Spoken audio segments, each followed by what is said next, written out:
حضرت جبرائیل علیہ السلام اللہ تعالیٰ کے 4 بڑے فرشتوں میں سے ایک ہیں۔ حضرت جبرائیل علیہ السلام وحی لانے کے فرشتے، حضرت میکائیل علیہ السلام رزق تقسیم کرنے کے فرشتے، حضرت اسرافیل علیہ السلام سور پھونکنے کے فرشتے، حضرت عزرائیل علیہ السلام روح قبض کرنے کے فرشتے۔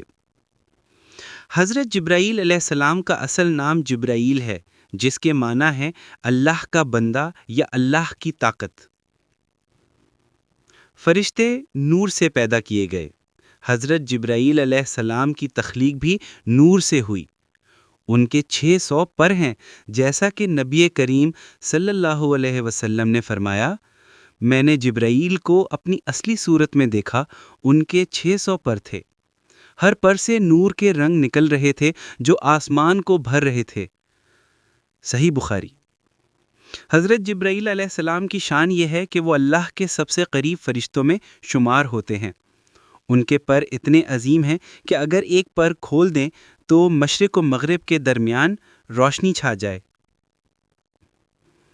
حضرت جبرائیل علیہ السلام کا سب سے بڑا فریضہ وحی پہنچانا۔ اللہ تعالیٰ نے اپنے نبیوں تک اپنا پیغام پہنچانے کے لیے حضرت جبرائیل کو منتخب فرمایا۔ انہوں نے حضرت آدم علیہ السلام کو زمین پر بھیجے جانے کے بعد تسلی دی۔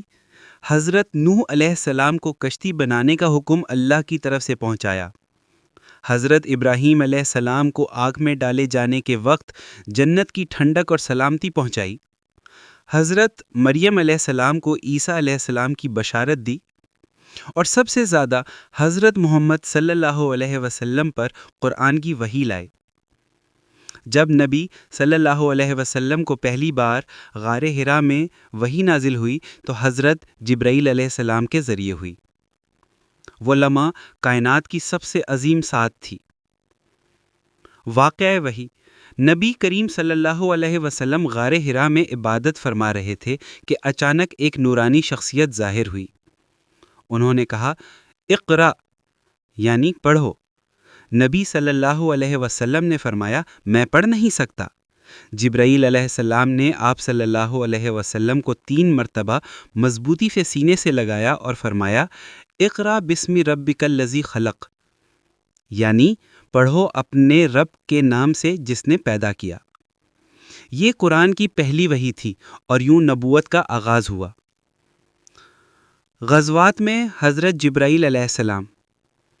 حضرت جبرائیل علیہ السلام ہمیشہ رسول صلی اللہ علیہ وسلم کے ساتھ رہے۔ غزوہ بدر میں وہ فرشتوں کے لشکر کے ساتھ نازل ہوئے۔ قرآن میں فرمایا گیا، جب تم اپنے رب سے مدد مانگ رہے تھے تو اس نے کہا، میں 1000 فرشتے تمہاری مدد کے لیے بھیجوں گا۔ سورۃ الانفال آیت نمبر 9۔ اور ان فرشتوں کی قیادت حضرت جبرائیل علیہ السلام کر رہے تھے۔ اسی طرح غزوہ احد اور غزوہ خندق میں بھی وہ نبی صلی اللہ علیہ وسلم کی مدد کو حاضر ہوئے۔ حضرت جبرائیل علیہ السلام کی ملاقاتیں۔ حضرت جبرائیل علیہ السلام اکثر انسانی شکل میں آتے، خاص طور پر دحیہ کلبی کی شکل میں۔ صحابہ کرام رضی اللہ عنہم نے کئی بار انہیں انسانی صورت میں دیکھا۔ ایک بار جبرائیل علیہ السلام مسجد نبوی میں آ کر لوگوں کے سامنے سوالات کیے۔ ایمان کیا ہے؟ اسلام کیا ہے؟ احسان کیا ہے؟ یہ مشہور واقعہ حدیث جبرائیل کہلاتا ہے، جو دین کی بنیاد سمجھاتا ہے۔ جب نبی صلی اللہ علیہ وسلم کو معراج پر لے جایا گیا تو جبرائیل علیہ السلام ہی آپ کے ہمسفر تھے۔ انہوں نے آسمان کے دروازے کھلوائے، ہر آسمان پر نبیوں سے ملاقات کروائی اور سدرۃ المنتہا تک ساتھ رہے۔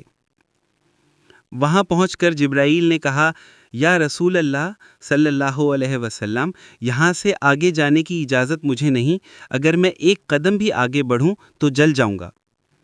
یہ حضرت جبرائیل کی عاجزی اور اللہ کی عظمت کا اعتراف تھا۔ حضرت جبرائیل علیہ السلام کی خاص عزت۔ قرآن میں اللہ تعالیٰ فرماتا ہے، جبرائیل ہی ہیں جو اسے قرآن کو آپ کے دل پر اتارتے ہیں اللہ کے حکم سے۔ سورہ بقرہ آیت نمبر 97۔ اور فرمایا، وہ بہت قوت والا ہے، عرش والے کے نزدیک بلند مرتبے والا ہے۔ سورہ تکویر آیت نمبر 20۔ حضرت جبرائیل علیہ السلام اور نبی صلی اللہ علیہ وسلم کی آخری ملاقات۔ نبی صلی اللہ علیہ وسلم کی وفات سے کچھ دن پہلے حضرت جبرائیل علیہ السلام بار بار نازل ہوئے۔ ایک دن انہوں نے عرض کیا، اے اللہ کے رسول صلی اللہ علیہ وسلم، اب زمین پر میرا نزول ختم ہونے کو ہے، اب آپ کے بعد میں دوبارہ کبھی زمین پر نہیں آؤں گا۔ یہ سن کر نبی صلی اللہ علیہ وسلم کے آنسو بہہ نکلے۔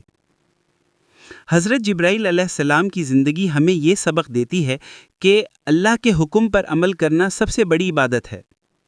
عاجزی، وفاداری اور ایمان پر ثابت قدمی فرشتوں کی صفات ہیں۔